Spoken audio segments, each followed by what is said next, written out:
ये सच है कि जिस तरह की घटना थी शायद मैं आज आपके साथ बैठ के बात करने नहीं कर पाता, होता ही नहीं। मैंने माँ को फ़ोन किया, पता तो उन्हें लग गया था, तो मगर मैंने उनसे एक ही बात कही, कोई इधर उधर की बात नहीं, कि मैं ठीक हूँ और आप मिलने मत आना, क्योंकि मैं आपकी आंखों में आंसू नहीं देख पाऊंगा, क्योंकि बेटे को खून से लथपथ माँ देखेगी तो उसको तकलीफ होगी। अगर मेरे उस पर जिम्मेदारी ना होती ना तो मैं उनको माफ़ कर देता,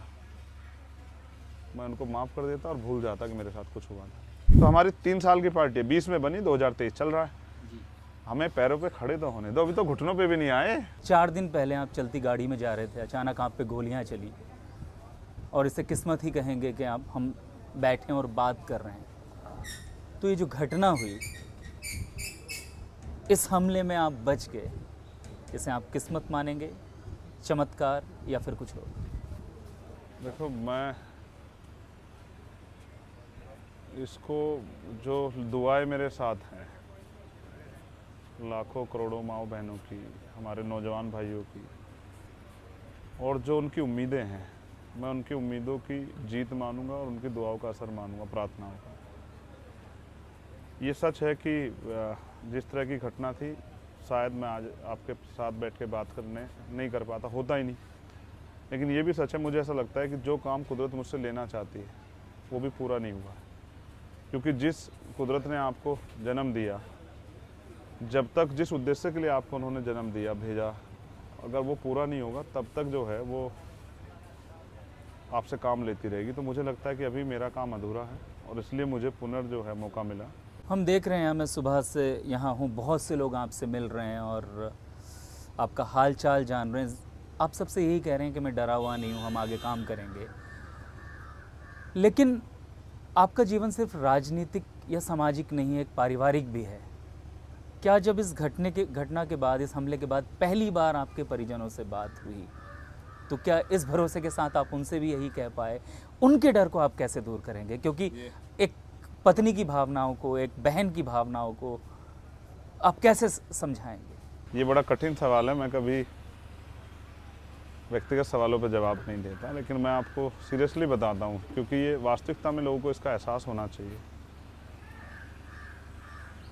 मैंने माँ को फ़ोन किया, पता तो उन्हें लग गया था, तो मगर मैंने उनसे एक ही बात कही, कोई इधर उधर की बात नहीं, कि मैं ठीक हूँ और आप मिलने मत आना, क्योंकि मैं आपकी आंखों में आंसू नहीं देख पाऊंगा, क्योंकि बेटे को खून से लथपथ माँ देखेगी तो उसको तकलीफ होगी। जिन बच्चों ने आप पे अटैक किया, लड़के हैं, कम उम्र के हैं, इस हमले के बाद एक बार भी आपके मन में ख्याल आया कि अगर मैं इनसे कभी मिलूंगा तो क्या कहूँगा? तो मैं ये कहूँगा, मैं उनको भी कहूँगा, कुदरत उनको सद्बुद्धि दे।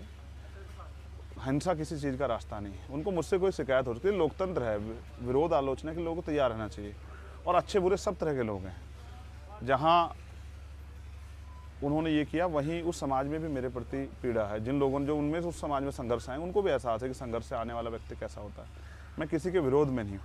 हाँ, मैं अन्याय का कल भी विरोध करता था, आज भी करता हूँ, हमेशा करता रहूँगा। मैं उनकी सज़ा उनके परिवार को नहीं देना चाहता, इसलिए मैं चाहता हूँ कि कुदरत उनको सद्बुद्धि दे। और विश्वास करो, अगर मेरे उस पर जिम्मेदारी ना होती ना तो मैं उनको माफ़ कर देता, और भूल जाता कि मेरे साथ कुछ हुआ था। लेकिन मेरे कंधों पर जिम्मेदारी है। कल ऐसा अगर मैं उनको माफ़ करूँगा इस तरह से, तो लोग ये सोचेंगे हो सकता है मैंने खुद ही कराया। इस वजह से मैंने कहा कि पुलिस जांच करे, और मैं स्ट्रांगली जांच इसलिए चाहता हूँ कि दूध का दूध पानी। मैं बस ये जानना चाहता हूँ कि उन्होंने मेरे ऊपर हमला क्यों किया, उनके पीछे कौन है, और मैं इसको जान के रहूँगा। और मेरा बस चलेगा तो मैं उनसे मिलने भी जाऊँगा और पूछूंगा कि बताओ भाई क्या शिकायत है। चंद्रशेखर जी, थोड़ा सा आपकी पॉलिटिक्स पे बात कर लेते हैं। आपने का जो शुरुआती दौर था, आप एक आक्रोशित दलित युवा के रूप में सामने आए जो दलित अधिकार की बात करता था। फिर आपने भीम आर्मी बनाई जिसने स्पष्ट रूप से शोषितों और वंचितों के लिए काम करने का प्रयास किया, दावा किया। उसके बाद अभी मैं यहाँ देख रहा था, आपसे जो लोग मिलने आ रहे हैं हर जाति वर्ग के लोग हैं। अगर हम देश की दलित राजनीति की बात करें तो अब आप अपने आप को कहाँ देखते हैं? जहाँ पहले था, जब मैंने अन्याय के खिलाफ लड़ना शुरू किया, मुझे लगता था कि शोषण ही सब कुछ है, जो एट्रोसिटी हो रही है। थोड़ा सा आगे बढ़ने के बाद मुझे पता लगा कि शिक्षा हथियार है जिससे हम लोग आगे बढ़ सकते हैं, इसलिए हमने भीम आर्मी के माध्यम से शिक्षा का प्रचार प्रसार किया। लेकिन जैसे हमने और करीब से चीज़ों को देखा और मैं जेल गया और मैंने सत्ता की ताकत को महसूस किया कि निर्दोष होते भी आप एनएसए लग जाती है सुबह 3 बजे उठ के, और फिर आपको 1 साल जेल में रहना पड़ता है, आपकी इलाज बंद हो जाता है, आपका जो है और तमाम तरह की चीज़ें जो है सुविधाएं बंद हो जाती हैं, आपके परिवार से मुलाकात बंद हो जाती है, आपकी हत्या करने का प्रयास किया जाता है, आपकी जेल ट्रांसफ़र हो जाती है, आपको बोलने से मना किया जाता है, आपके मुंह पे ताला लगाया जाता है। तब मुझे समझ आया कि सत्ता में कितनी शक्ति है। और फिर मुझे ये भी समझ आया कि कौन लोग चाहते हैं कि शोषित वर्ग तबके के लोग जो हैं वो सत्ता में ना आएँ, क्योंकि भारत में सत्ता ही एक ऐसा हथियार है जिससे परिवर्तन हो सकता है, क्योंकि परिवर्तन होता है शक्ति से, और शक्ति है भारत के अंदर लोकतंत्र में, यानी कि सत्ता में, और सत्ता बनती है वोट से। लेकिन सत्ता के लिए तो वोट हासिल करना जरूरी होता है। आपने पिछले चुनाव लड़के देखे, कोई बहुत ज़्यादा असर नहीं रहा, तो अब आगे आप चुनावी राजनीति में अपने आप को कहाँ देखते हैं? बहुत अच्छा सवाल किया, जवाब भी सुनना चाहिए।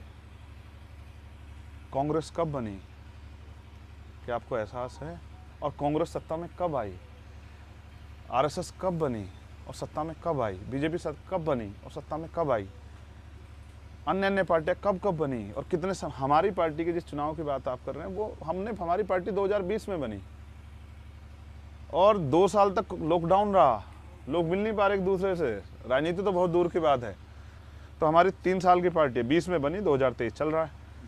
हमें पैरों पे खड़े तो होने दो, अभी तो घुटनों पे भी नहीं आए। कहा जाता है राजनीति में एक सप्ताह भी बहुत लंबा समय होता है, और अभी तो इलेक्शन में लगभग 1 साल है, लेकिन हम देख रहे हैं गठबंधनों की जो है सुगबुगाहट होने लगी है। विपक्ष का एक गठबंधन तैयार हो रहा है, उधर बीजेपी भी फिर से रिवाइव करने की कोशिश कर रही है, लेकिन अभी तक आपको किसी ने अप्रोच नहीं किया। नहीं, बहुत लोग अप्रोच कर रहे हैं, ये रणनीतिक हिस्सा है। और मैंने कहा ना, अभी लीडरशिप मेरे पास नहीं है। अब जब तक मैं रेस्ट में हूँ तब तक लीडरशिप हमारे लीडर्स पे है, हमारे राष्ट्रीय अध्यक्ष जी और हमारे महासचिव, तमाम जो साथी वो जो फैसला कर लेंगे। मेरे कंधों पर जिम्मेदारी है जल्दी ठीक होना और मध्य प्रदेश, राजस्थान और छत्तीसगढ़ का चुनाव लड़ाना। और आप मुझे देखना, मैं लोहे के बॉक्स में बंद होकर नहीं, ऐसे ही मैं अभी तो प्लान था हमारा जुलाई में, 15 जुलाई के बाद कावड़ यात्रा के बाद साइकिल से यात्रा करने का गांव-गांव जाके, तो करनी तो है। अब देखिए स्वास्थ्य ठीक हो जाएगा, इतना आशीर्वाद, इतना प्यार है, इतना सा जख्म है 1 इंच। मैंने जितनी बार भी आपसे बात की है, आपने हमेशा उत्तर प्रदेश की पूर्व मुख्यमंत्री और भारत की सबसे बड़ी दलित नेताओं में से एक मायावती जी को बुआ जी कह के संबोधित किया है, प्यार से बात की है, लेकिन उनकी तरफ से कभी कोई जवाब नहीं आता है। इस घटना के बाद भी सब ने आपसे हालचाल पूछा, बयान दिए, लेकिन बहन जी ने कुछ नहीं बोला। मुझे उनसे कोई नाराज़गी नहीं है, मैं खुश हूँ, आज तक यहाँ पहुँचा, इसमें भी उनका कहीं ना कहीं आशीर्वाद है। उन्होंने बहुत संघर्ष किया है। देखो, लोग मुझे लड़ाने का बड़ा प्रयास करते हैं, दिलनवाज भाई। मैं दुश्मन से नहीं लड़ना चाहता। एक सवाल, 1 मिनट, मैं उनसे ही क्यों लड़ूंगा? दूसरी बात, लड़ाई किसी बात का हल नहीं है। आप ये भी सोचो ना, ऐसा भी होता कल जल और कुल मिल जाए। वही मैं सवाल पे आ रहा था। कल एक दिन ऐसा आए, वो कहते ठीक है अब यही चलाएगा, अब मैं जो है इसको आशीर्वाद दे देती हूँ, अब यही चलाएगा, ये मेरा बेटा ही है, चलो ये चलाएगा, है तो क्या पता ऐसा भी दिन आ जाए। राहुल गांधी और उनकी राजनीति को लेकर आपकी क्या राय है? देखो, पिछले कुछ समय में हमने एक अजब अलग तरह के राहुल गांधी देखे। ऐसा नहीं लगता जैसे वो किसी सत्ता के लिए कर रहे हो। और बड़ी बात ये है, देखो उनकी पार्टी अलग है, वैचारिक रूप से हमें बहुत मतभेद है। कल मैं राजस्थान में गया, उनकी पार्टी की सरकार है, मैंने वहाँ की सरकार के खिलाफ भी लोगों से अपील की कि हमारे लोग एकजुट होकर अपनी सत्ता यहाँ बनाएं।